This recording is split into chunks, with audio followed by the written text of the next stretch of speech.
Hi there. Today's lesson is on pop art. So let's just have a quick look at our schedule and our pacing guide.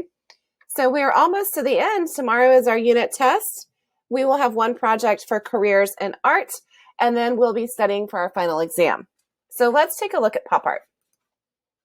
For pop art, it is talking about mass production, and we're in 1955 to 1965. This is when this is happening. So some history that you need to know about is thinking about where Americans were in their lives at this point. Okay, so Andy Warhol is one of the most famous pop artists, and I'm sure you've seen this image before. So this is his Campbell's soup, and things that you notice. What do you see in this? Repetition, right? You do see different brands. There's onion, cream of vegetable, chicken noodle. It's condensed, so you have to add water to it, okay? And it is, it's a statement about the time. And let's understand history a little bit to get into that. In our history, what we have to know is this is after World War II.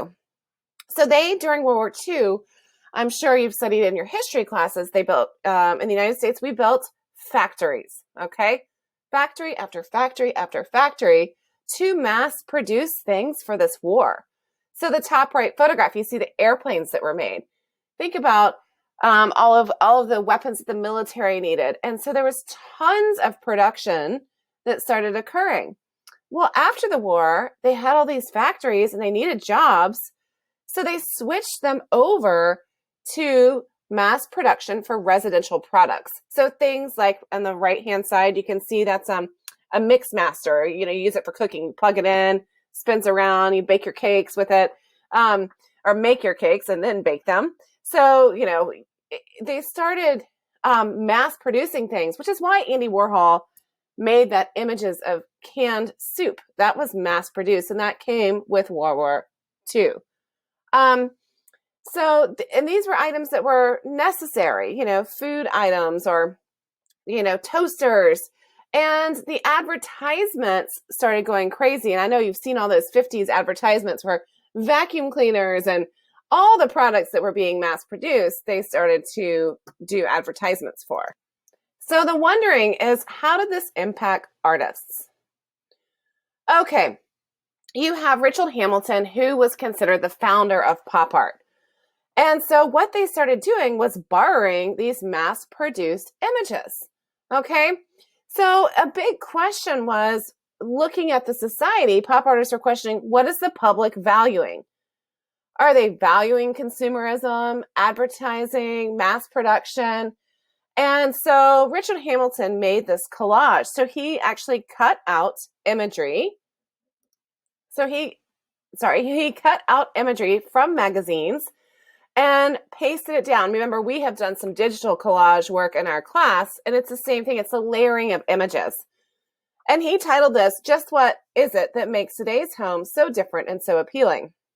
And so there is this cynical type of comment going on here where he's like, have you brought this into your home, or are you an independent individual, right? So he's being kind of sarcastic here with this work. When he's talking about it, and he's starting to look into the value system of society. So he's making art that symbolizes the times by their style, like car bodies and the latest consumer goods and advertising. It is a social commentary, and that means it is a comment on society at the time. Andy Warhol does a lot of bombardment of media. And so he thinks that it desensitizes us. And you think about advertising, and, they show you something over and over and over. And so, again, it's about the value system. So here we've got a Marilyn Monroe screen print, and it's a diptych, and diptych means two. So there's two sections of it.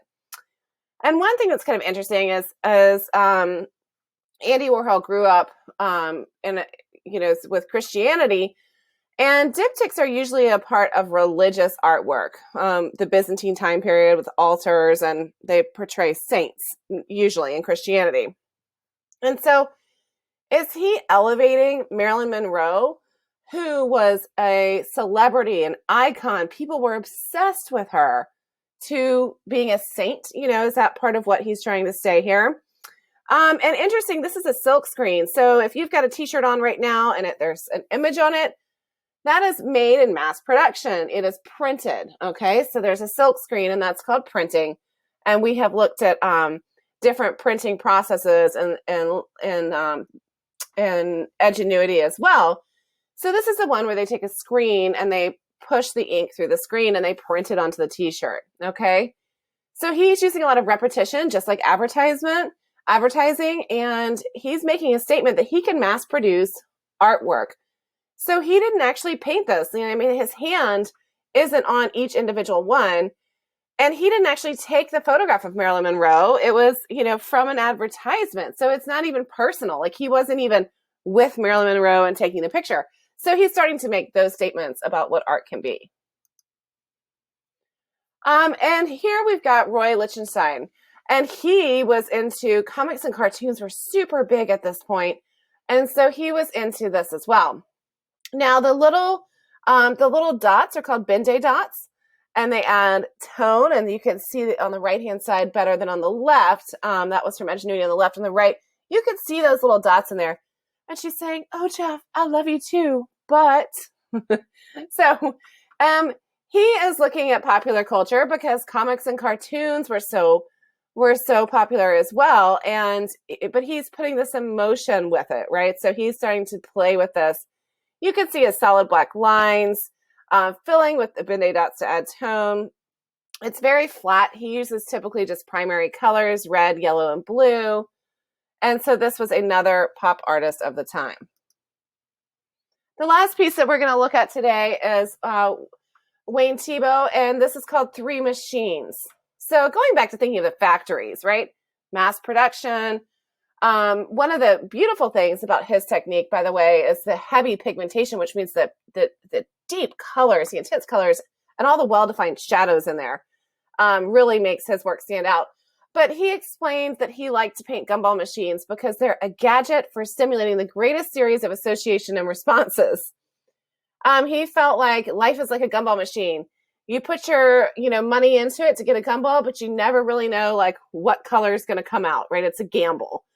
And it's also a comment on the mass production that's happening, the factories, and those types of things. So what may look like a painting of gumball machines, or a series of Marilyn Monroe, or the Campbell soup cans, what may look like sort of some simple things were certainly some strong comments. And don't forget, pop art is called pop art because it was very popular at the time, just like all these popular things in culture.